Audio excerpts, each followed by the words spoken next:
ಅಂತ ಹೇಳಿ.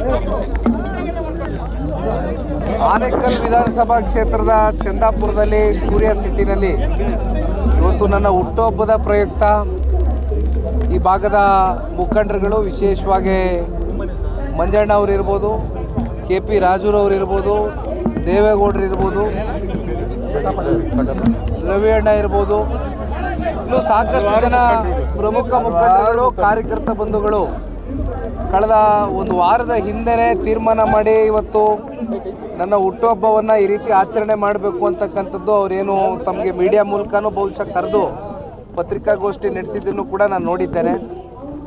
ಇವತ್ತೇನು ವಿಶೇಷವಾಗಿ ನಾನು ಈ ರೀತಿಯಾದಂಥ ಕಾರ್ಯಕ್ರಮಗಳು ಎಲ್ಲೂ ಕೂಡ ಇಟ್ಕೊಂಡಿಲ್ಲ. ಅದಕ್ಕೆ ಕಾರಣ ಇವತ್ತು ಇಲ್ಲಿ ಕಾರ್ಯಕ್ರಮಗಳಿಗೆ ಲಕ್ಷಾಂತರ ರೂಪಾಯಿ ಹಣಕಾಸು ಖರ್ಚು ಮಾಡೋದಕ್ಕಿಂತ ಸಮಾಜದಲ್ಲಿ ಯಾರು ದುರ್ಬಲರು ಇರ್ತಾರೆ, ಆರ್ಥಿಕವಾಗಿ, ಸಾಮಾಜಿಕವಾಗಿ, ಶೈಕ್ಷಣಿಕವಾಗಿ ಹಿಂದುಳಿದಿರ್ತಕ್ಕಂಥ ಕುಟುಂಬಗಳಿಗೆ ಈ ಒಂದು ಹಣ ಇವತ್ತು ಈ ಕಾರ್ಯಕ್ರಮ ಮಾಡುವ ಮೂಲಕ ವೆಚ್ಚ ಮಾಡೋದ್ರ ಬದಲು ಬಹುಶಃ ಮುಂದಿನ ದಿನಗಳಲ್ಲಿ ಇದನ್ನು ಬಡ ಕುಟುಂಬದ ಜೀವನದ ಒಂದು ಉದ್ಧಾರಕ್ಕೋಸ್ಕರ ಇವೆಲ್ಲವನ್ನು ಮುಡಿಪಿಟ್ರೆ ಬಹುಶಃ ನನಗೂ ಕೂಡ ನನ್ನ ಹುಟ್ಟುಹಬ್ಬ ಭಾಳ ಅರ್ಥಪೂರ್ವಕವಾಗಿ ಆಚರಣೆ ಮಾಡಿದ್ದೀವಿ ಅಂತಕ್ಕಂಥದ್ದು ಮನಸ್ಸಿನಲ್ಲಿ ಇರ್ತದೆ. ಆದರೆ ಇವತ್ತು ಮಂಜಣ್ಣ ಅವರು ಸನ್ಮಾನ್ಯ ಕುಮಾರಣ್ಣ ಅವ್ರ ಜೊತೆ ಚರ್ಚೆ ಮಾಡಿ ಇವತ್ತಿನ ದಿನವೇ ಮಾಡಬೇಕು. ಯಾಕೆಂದರೆ 18ಕ್ಕೆ ಮುಂಚೆ ಇದ್ದಂಥದ್ದು ಕಾರ್ಯಕ್ರಮ ಕೊನೆಗೆ ಹುಡ್ದಬ್ಬ ಇರೋದ್ರಿಂದ ಹುಡ್ದಬ್ಬದ ದಿನವೇ ಮಾಡ್ತೇವೆ ಅಂತಕ್ಕಂಥದ್ದನ್ನ ನಿರ್ಧಾರ ಮಾಡಿದರು ರಾಜೂರವರು, ಮಂಜಣ್ಣ ಅವರು. ಹಾಗಾಗಿ ಬಂದಿದ್ದೇನೆ. ಇಲ್ಲಿ ವಿಶೇಷವಾಗಿ ನಿಮ್ಮೆಲ್ರಿಗೂ ಅನ್ನಿಸ್ಬೋದು, ಏನಪ್ಪ ಆನೇಕಲ್ಲಲ್ಲಿ ಜನತಾದಳ ಪಕ್ಷ ಅಷ್ಟು ಗಟ್ಟಿಯಾಗಿದೆಯಾ ಸಂಘಟನೆ ಅಂತಕ್ಕಂಥದ್ದು. ಮುಂದಿನ ಚುನಾವಣೆಗಳು ಇನ್ನೂ 2.5 ವರ್ಷ ಇದೆ. ಆದರೆ ಈಗ ನಮಗಿರ್ತಕ್ಕಂಥದ್ದು ಸ್ಥಳೀಯ ಚುನಾವಣೆಗಳನ್ನ ಈ ವರ್ಷ ಎದುರಿಸ್ತೇವೆ. ಇದು ಕಾರ್ಯಕರ್ತರ ಚುನಾವಣೆ. ನಮ್ಮ ಚುನಾವಣೆಗಳಲ್ಲಿ ಕಾರ್ಯಕರ್ತರು ದುಡಿತಾರೆ. ಈ ಚುನಾವಣೆಗಳಿಗೆ ನಾಯಕರುಗಳು ಕಾರ್ಯಕರ್ತರನ್ನ, ಹೆಚ್ಚು ಕಾರ್ಯಕರ್ತರುಗಳನ್ನ ಸೃಷ್ಟಿ ಮಾಡ್ತಕ್ಕಂಥ ಒಂದು ವೇದಿಕೆ ಸ್ಥಳೀಯ ಚುನಾವಣೆಗಳಲ್ಲಿ ನಮಗೆ ಅವಕಾಶಗಳಿದೆ. ಆ ಅವಕಾಶನ ಇವತ್ತು ಸಂಘಟನೆ ಮೂಲಕ ಇದು ಸದುಪಯೋಗವನ್ನು ಮಾಡ್ಕೊಂಡು ಹೋಗಬೇಕು ಅಂತಕ್ಕಂಥದ್ದು ಪಕ್ಷದ ವರಿಷ್ಠರು ಕೂಡ ಹಲವಾರು ಬಾರಿ ಚರ್ಚೆ ಮಾಡಿದ್ದಾರೆ. ನಾನು ಈ ಪಕ್ಷದ ಒಬ್ಬ ಯುವ ಕಾರ್ಯಕರ್ತನಾಗಿ ನಿರಂತರವಾಗಿ ಈ ವಿಚಾರದ ಬಗ್ಗೆ ಚರ್ಚೆ ಮಾಡ್ತಾ ಇರ್ತಾರೆ. ಮುಂದಿನ ಚುನಾವಣೆಗೆ ಏನಾದರೂ ಅಭ್ಯರ್ಥಿ ನೋಡಿಪ್ಪ, ಇದು ಆ್ಯಸ್ ಆಫ್ ನೌ ಮೀಸಲು ಕ್ಷೇತ್ರ. ಮುಂದೆ ಇನ್ನೂ ಹೋಗ್ತಾ ನಿಮಗೆ ಬಹುಶಃ 28ಕ್ಕಾಗುತ್ತೋ 33ಕ್ಕಾಗುತ್ತೋ ಕಾದು ನೋಡೋಣ. ಡಿಲಿಮಿಟೇಷನ್ ಆಗಲಿಕ್ಕಿದೆ. ಆ ಸಂದರ್ಭದಲ್ಲಿ ಯಾವ್ಯಾವ ಕ್ಷೇತ್ರಗಳು ಉಟ್ಕೊಳ್ತವೆ, ಯಾವ್ಯಾವ ಕ್ಷೇತ್ರಗಳು ಮರೆ ಆಗ್ತವೆ, ಹೊಸದಾಗಿ ಯಾವ ಕ್ಷೇತ್ರಗಳು ಬರ್ತವೆ ಅಂತಕ್ಕಂಥದ್ದು ಮುಂದಿನ ದಿನಗಳಲ್ಲಿ ತೀರ್ಮಾನ. ಆದರೆ ಈಗ ಪ್ರೆಸೆಂಟ್ಲಿ ನಮ್ಮ ಮುಂದೆ ಇರ್ತಕ್ಕಂಥದ್ದು ಸಂಘಟನೆ ಗಟ್ಟಿಯಾಗಬೇಕು. ಸ್ಥಳೀಯ ಚುನಾವಣೆಗಳಲ್ಲಿ ಹೊಂದಾಣಿಕೆ ಮಾಡ್ಕೊಳ್ತಿರೋ ಸರ್, ಅದು ತಾಲೂಕ್ ಪಂಚಾಯತ್ ಇರ್ಬೋದು, GBA ಇರ್ಬೋದು, ಅಥವಾ ಜಿಲ್ಲಾ ಪಂಚಾಯತ್.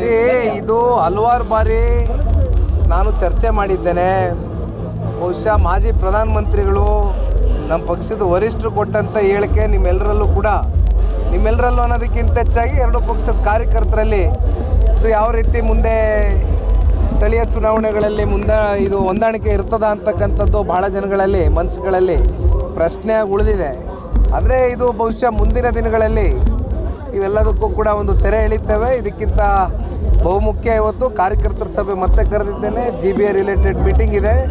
150 ಜನ ಇವತ್ತು ಪ್ರಮುಖ ಮುಖಂಡರುಗಳು ಬೆಂಗಳೂರು ಸಿಟಿ ನಗರದಿಂದ ಬರ್ತಾ ಇದ್ದಾರೆ.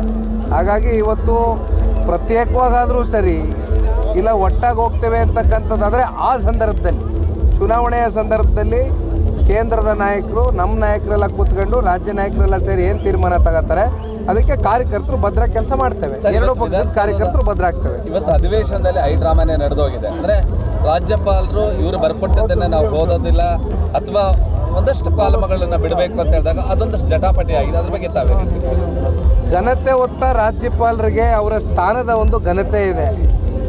ಈಗ ಅವ್ರ ಕೈನಲ್ಲಿ ಏನು ಓದಿಸ್ಬೇಕು ಅಥವಾ ಅವರು ಕೆಲವೊಂದಷ್ಟು ಪದಗಳು ಅವರು ಬಾಯಲ್ಲಿ ಬಂದಂಥ ಸಂದರ್ಭದಲ್ಲಿ, ಅದರಲ್ಲೂ ಇವತ್ತು ವಿಧಾನ ಕಲಾಪದಲ್ಲಿ ನಾವೆಲ್ಲರೂ ಕೂಡ ಅದನ್ನು ದೇವಸ್ಥಾನ ಅಂತಕ್ಕಂಥದ್ದು ಜನಪ್ರತಿನಿಧಿಗಳು ಭಾವಿಸ್ತೇವೆ. ಆ ಒಂದು ಕಲಾಪದಲ್ಲಿ ನಿಂತು ಒಬ್ಬ ರಾಜ್ಯಪಾಲರು ಮಾತನಾಡಬೇಕಾದ್ರೆ ಅದರ ಒಳಗಡೆ ಇದ್ದಂಥ ಅಂಶಗಳೇನು ಅಂತಕ್ಕಂಥದ್ದು ಕೂಡ ಚರ್ಚೆ ಆಗಬೇಕಾಗ್ತದೆ. ಒಂದು ಕಾಂಗ್ರೆಸ್ನ ಪಕ್ಷ ಅರ್ಥ ಮಾಡ್ಕೊಳ್ಬೇಕು, ಕೇಂದ್ರದಲ್ಲಿ ಇವತ್ತು ಭಾರತೀಯ ಜನತಾ ಪಾರ್ಟಿ ಅಂದರೆ NDA ಮಿತ್ರಕೂಟದ ಸರ್ಕಾರ ಇದೆ. ಇಂಥ ಸಂದರ್ಭಗಳಲ್ಲಿ ನೀವು ಸಂಘರ್ಷಕ್ಕೆ ಎಡೆ ಮಾಡಿಕೊಳ್ಳೋದು ಬದಲು ನೀವು ಹೌದಪ್ಪ ನಮ್ಮ ರಾಜ್ಯಕ್ಕೆ ಬರಬೇಕಾಗಿರ್ತಕ್ಕಂಥ ಪಾಲು ಇನ್ನೂ ಬಂದಿಲ್ಲಪ್ಪ ಅಂತಕ್ಕಂಥದ್ದಾದರೆ ಅದಕ್ಕೆ ಒಂದು ಪ್ರಾದೇಶಿಕ ಪಕ್ಷ ಆಗಿರ್ತಕ್ಕಂಥ ಜನತಾದಳ ಸನ್ಮಾನ್ಯ ಕುಮಾರಣ್ಣ ಅವರಿದ್ದಾರೆ, ನಾವೆಲ್ಲ ನಾಯಕರುಗಳಿದ್ದೀವಿ, ದೇವೇಗೌಡರು ಸಾಹೇಬ್ರ ಮಾರ್ಗದರ್ಶನ ಇದೆ. ನಮ್ಮ ರಾಜ್ಯಕ್ಕೆ ಸಿಕ್ಕಬೇಕಾಗಿರ್ತಕ್ಕಂಥ ಏನಾದರೂ ಸವಲತ್ತುಗಳಲ್ಲಿ ಹೆಚ್ಚು ಕಮ್ಮಿ ಆಗಿದ್ದರೂ ಕೂಡ ಇದನ್ನು ಒಂದು ಪ್ರೀತಿ ವಿಶ್ವಾಸ ಹೊಂದಾಣಿಕೆಯಿಂದ ಪರಸ್ಪರ ಗೌರವದಿಂದ ಇದನ್ನು ತಗೊಬರಬೇಕು ಹೊರತುಪಡಿಸಿ ಈ ರೀತಿ ರಾಜ್ಯಪಾಲರ ಕೈಲಿ ಏನೇನೋ ಮನಸ್ಸಿಗೆ ಬಂದಂತೆ ಬರ್ಕೊಟ್ಟು ಓದಿಸಿ ಮತ್ತು ಅವ್ರನ್ನ ಮುಜುಗರಕ್ಕೆ ಈಡು ಮಾಡ್ತಕ್ಕಂಥ ಒಂದು ಸನ್ನಿವೇಶ ಇವತ್ತು ಈ ರಾಜ್ಯ ಸರ್ಕಾರ ಘನತೆ ಹೊತ್ತ ರಾಜ್ಯಪಾಲರನ್ನ ಒಂದು ಅವಮಾನ ಮಾಡ್ತಕ್ಕಂಥ ನಿಟ್ಟಿನಲ್ಲಿ ಮಾಡಿರ್ತಕ್ಕಂಥದ್ದು. ದಯಮಾಡಿ ಇಂಥ ಉದಾಹರಣೆಗಳು ಸಾಕಷ್ಟಿದೆ. ಕಾಂಗ್ರೆಸ್ ಸರ್ಕಾರ ಇದ್ದಾಗ ಕೇಂದ್ರದಲ್ಲಿ, ರಾಜ್ಯದಲ್ಲೂ ಕಾಂಗ್ರೆಸ್ ಸರ್ಕಾರ ಇದ್ದಾಗ ಸಾಕಷ್ಟು ಉದಾಹರಣೆಗಳಿದೆ ಇವೆಲ್ಲ. ಆದರೆ ಇವೆಲ್ಲವನ್ನು ಬಿಟ್ಟು ಯಾವುದ್ಯಾವುದೋ ಸಣ್ಣ ವಿಚಾರದಲ್ಲಿ ರಾಜಕಾರಣ ಮಾಡೋದು ಬೇಡ. ಮನ್ರೇಗಾ ಹೆಸರು ಚೇಂಜ್ ಆಗೋಯ್ತು, VBG ರಾಮ್ಜಿ ಮಾಡಿಬಿಟ್ರು ಅಂತ ಏನಾದರೂ ಫುಲ್ ಫಾರ್ಮ್ ಗೊತ್ತಿದೆಯಾ? ಅದರ ಟೆಕ್ನಿಕಲ್ ಆಸ್ಪೆಕ್ಟ್ಸ್ ಅರ್ಥ ಮಾಡ್ಕೊಂಡಿದ್ದಾರಾ?